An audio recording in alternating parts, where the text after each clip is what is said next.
Hey, folks, welcome. This is not Sports Focus, but it's Cowboy Talk. Yes, the whole episode is going to be about those America's team. America's team. That's right, America's team, the Dallas Cowboys. And we're going to talk about some things of what they could do this 2019 season to get things going in a positive direction. Right. Now, let's talk about the head coach here. Mm-hmm. Jason Garrett. Y'all know him and love him as the clapper. The clapper. He's the clapper. You know, when things go, a field goal, a tackle, touchdown. But anyway, it looks like Jason Garrett is on for another year. Yes. They did not extend him, which is a slimmer of hope. Just a little bit because Jerry can't change his mind. Yes, and we've known him to change his mind. How do you feel about Jason Garrett? Well, I feel honestly, he just can't get us there. As a managing of the game, believe it or not, I give him kudos. He can manage a game. Yeah, I give him that. He can call timeouts. He can throw the red flag. He can go for it on fourth down occasionally when told to. He's obviously not helping with picking the call for the fourth down because, everybody in the world knew Zeke was going to get it on fourth. Against the Rams. Which was a long fourth down. Right? Yeah. And come on. So he's the ultimate clapper, as you said. I think he's a good manager, but he's just not the guy that can motivatively get us to the point that we need to be, nor can he pull out the best out of his coaches either. And that's probably where he fails more than motivating his players. You know, I know as fans, right, we like to oh yeah, he sucks and I hate him and this and that. Jason Garrett is probably a nice man. Yeah. We don't know him personally. So, having said all that, from what I do know and see, because that's all we have. Yeah, the eye test. What we see, what is his record, which is, I guess you say, is a good record. 79-56. Yeah, it's a good record. Good record. So, he's been to the playoffs. He's been to the playoffs, what, three times? 4 times? No, 2014. 2016. 2018. So out of 8, 4 times, 3 times? Okay. So 3 times, yeah. All right. Because he wasn't the coach in 2009 when they went that year. He was the OC. He was the offensive coordinator. Right. So, 3 8-8 years. 3 back-to-back. That's when it was bad, when you had those 3 years where it was win and you're in. Yeah. And they had the first 2 on the road and they couldn't do it. And then they had the one at home and they still lost. That shit when you supposed to have got fired. 3 straight 8-8. But Jerry Jones kept the fire burning. Yeah. And I just think that it's time to move on. I believe that this team is ready. Yes. They're ready to make that step. But when you have, and we'll talk about the other half of this equation, I just think Jason Garrett can't get it done. No. Now let's talk about why he can't get it done. Because of this man. And giving him too much leeway. He don't put enough fire under his tush, so to speak. I feel that Jerry Jones, right, smart man, right? He's an Can't NFL Hall of Famer. Can't deny that. Yes, he's done wonders for the NFL as far as business and marketing and all that stuff. Undeniable. Horrible general manager. Yes. Himself, he should have been fired if he was on another team and he wasn't the owner. Yes, I agree. Because I can't see, this is where I see it with Jerry. He's the owner. Right. He's the so-called general manager. Trust. Dallas Cowboys is the most valuable team in all of the world. All. Any sport. Let me say that again so you guys can understand. The Dallas Cowboys, The star. yes, is the most valuable team in professional sports in the whole world. That's soccer that you hear about in Europe with the soccer. Right. The Yankees. Yep. How the Lakers. Celtics and all of those, franchises. How does a losing mediocre team like the Cowboys for the last 20-something years are the most valuable? So from where Jerry's sitting, he's good, right? Right. Yeah, he's great. Just because they're not winning Super Bowls and making it to the playoffs and all this stuff. Right. He's sitting pretty far as money wise. Yeah, money wise. Yeah, he's sitting pretty.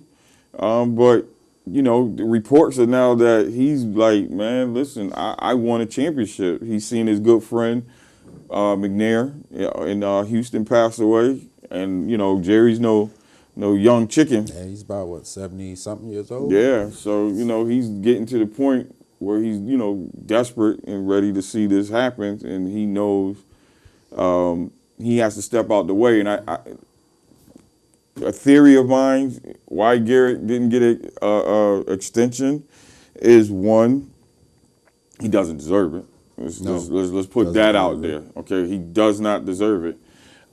Two is because I tell people all the time, Stephen Jones and Will McClay is doing a lot of work that they don't get credit for, because Jerry's the face, he's the mouthpiece. And I think Jerry, being a deal maker that he is, probably cut a deal with his son like, hey, let's see what happens. Something's happened. Something's going on there, Let's see what happens. Because it seems like it's not just Jerry. You hear more of Stephen Jones, his son, keeps talking, and famously when Jason Garrett had the press conference after the Rams playoff loss, right? Ain't gonna be no changes with the coaches. Then the next day, Stephen said, "Pump the brakes, watch it," and then they fired Scott Linehan. So. It's some things going on, man. I don't think it's a real power struggle. I think it's just a changing of the arms that we're not privy to know.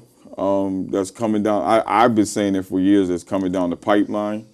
And I think Garrett, just like hopefully Lee is gone this year, is the last piece of that old regime that he drafted. Yeah, he drafted. Okay? Jerry drafted all those, and I'm with you on that. I hope that, and I don't know if you know, Jerry finally has said it and put it out in the universe that he should have been more tolerant with Jimmy Johnson. Oh, yeah, it took you 20 plus years to figure that out? 20 plus years to be like, yeah, I should have, because we all know as Cowboy fans that go back that far. Right.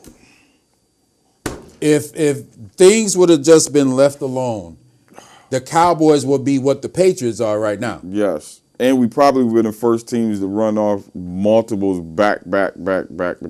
Yeah, that team, the way Jimmy had that thing going, they would have won 3, maybe 4 in a row. Took maybe, something happened and got back to another. They were that dominant in the 90s. Yes. We never would have saw Denver win that too. Green Bay never would have won that Super Bowl. Never.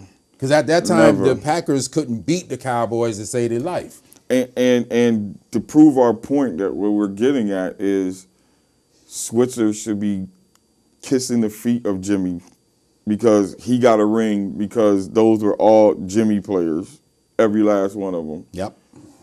All he had to do was be on the sideline, just stand there and call a timeout. That's it. Come on.